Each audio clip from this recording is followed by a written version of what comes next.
Assalamualaikum warahmatullahi wabarakatuh. Perkenalkan, nama saya Rafandi Faisal, NIM channel 111711554. Jadi di sini saya akan melakukan keterampilan tentang bantuan hidup dasar pada bayi dan anak. Ya, jadi langkah yang pertama yang akan kita lakukan pertama kali adalah mempersiapkan alat dan bahan. Yang pertama adalah masker, kemudian ada balon mengembang sendiri, bambu bag, beserta dengan anggaplah ada sebuah reservoirnya, kemudian orofaring yang kita sesuaikan dengan ukuran dari bayi atau anak. Kemudian ya anggaplah ini sebuah nasogastric tube, kemudian suction beserta penghisapnya, kemudian handscoon. Jadi sebelum kita mulai, terlebih dahulu saya akan melakukan cuci tangan rutin terlebih dahulu.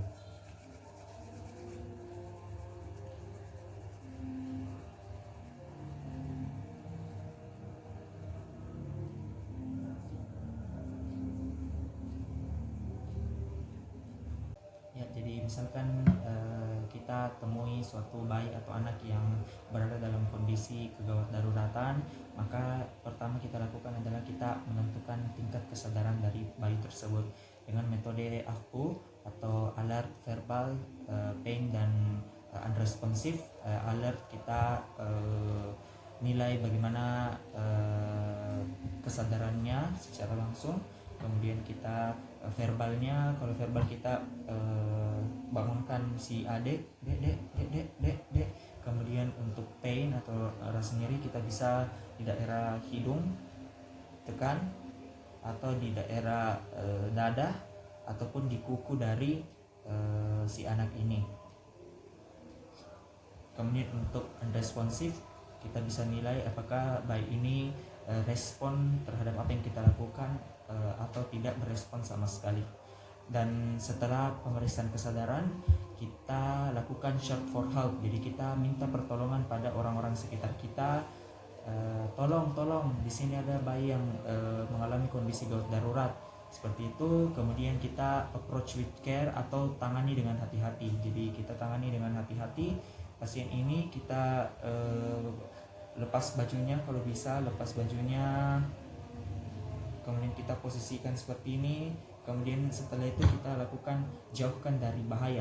Jadi misalkan dalam kondisi di lingkungannya kebakaran atau ada hal-hal yang sangat membahayakan si bayi ini, maka kita pindahkan bayinya dalam posisi lain seperti ini, dan kita pindahkan dengan cara mengangkatnya seperti ini agar bayi terhindar dari segala bahaya yang berasal dari lingkungan sekitarnya.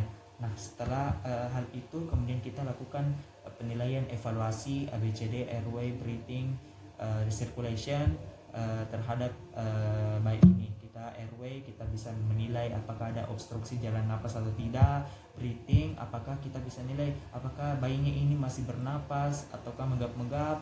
Kemudian sirkulasi, kita bisa raba arteri karotisnya, nadinya atau apa, untuk menilai masih adakah denyut dari arteri. Ya, jadi dari tadi berdasarkan pemeriksaan, kalau didapatkan ada tanda-tanda kegawat daruratan, maka kita harus melakukan yang pertama adalah memeriksa jalan napas dari adik atau bayi yang mengalami kegawat daruratan tersebut. Kita letakkan bayinya ke tempat yang aman, kemudian letakkan pada daerah yang datar, kemudian kita mulai berikan jalan napas. Yaitu kita bisa menggunakan metode head tilt dan chin lift apabila tidak terjadi trauma pada cervical, sehingga kalau digerakkan maka akan lebih mencederai karena ada trauma pada cervicalnya. Dan yang pertama adalah kita lakukan head tilt. Kita bisa menggunakan tangan kita untuk menekan daerah kepalanya ke arah posterior sehingga garisnya agak sedikit lurus atau ekstensi sedikit. Kemudian sambil pertahankan posisi ini, kita lakukan metode chin lift, yaitu kita menggunakan tangan yang satu, kita pegang ke dagunya dan kita angkat sedikit dagunya dan pertahankan gerakan tersebut. Dan kemudian kita bisa lakukan look, listen, dan feel. Jadi kita melihat ada apakah ada obstruksi, bagaimana pergerakan dinding dadanya, simetris atau tidak, apakah ada gerakan paradoks atau tidak, dan kemudian kita bisa lakukan breathing, listen, jadi kita bisa mendengarkan bagaimana suara napasnya, apakah ada mengorok atau misalkan gargling atau crowing atau snoring, kita bisa lihat. Dan terakhir kita bisa dengar juga, kita bisa feel atau raba, rasakan hawa nafas dari bayi tersebut. Ya, jadi apabila didapatkan suatu kedaruratan, maka setelah pemeriksaan RW tadi, maka kita akan lakukan breathing lagi, yaitu kita bisa menggunakan sungkup yang telah kita persiapkan tadi. Kita gunakan, anggap ini sungkup, kita tutup mulut dan hidung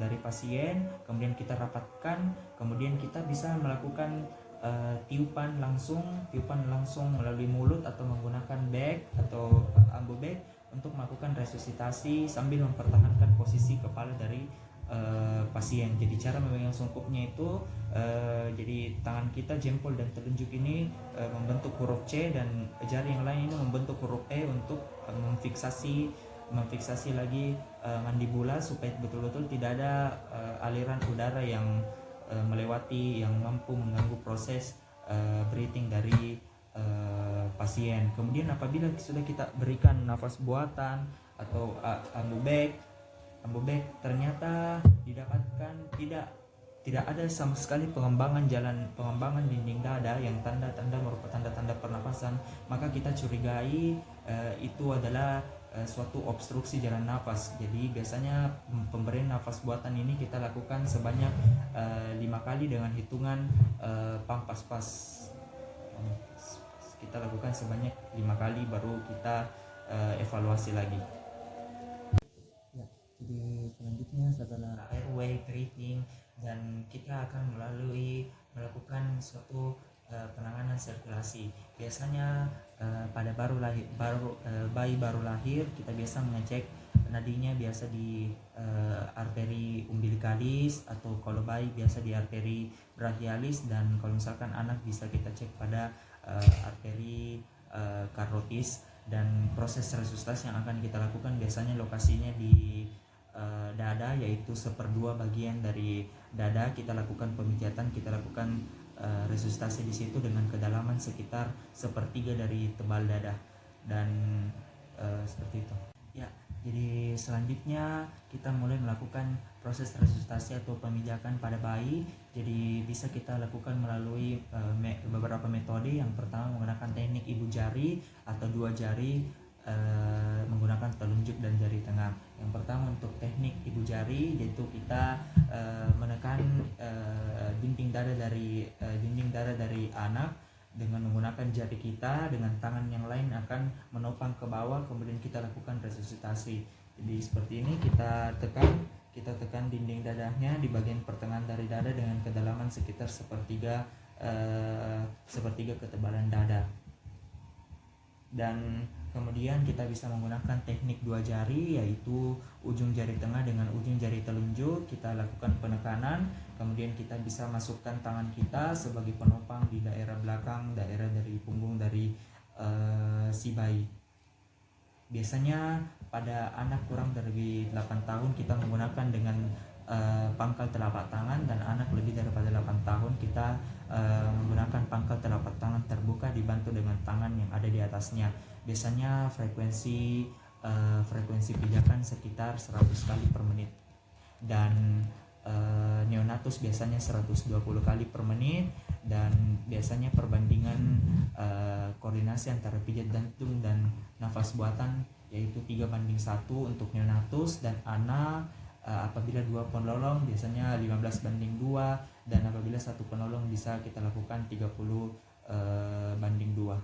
Dan kita bisa lakukan CPR, kardiopulmonari resusitasi selama 5 siklus atau 2 menit. Setelah itu kita melakukan penilaian lagi terhadap nadi.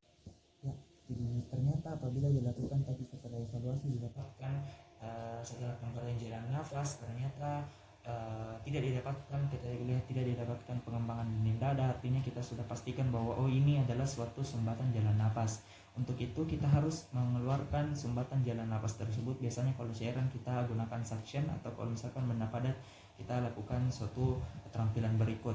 Jadi yang pertama adalah kita misalkan letakkan bayi posisi terlungkup, jadi kita letakkan dengan kepala yang lebih rendah, kemudian kita letakkan, dianggaplah ini sebuah paha dari si penolong, kita letakkan, kita fiksasi, kemudian kita menggunakan tangan satu, kita akan melakukan hentakan atau pukulan sebanyak 5 kali di daerah garis imajiner yang menghubungkan antara kedua tulang skapula. Di pertengahannya kita pukulkan, hentakan sebanyak 5 kali.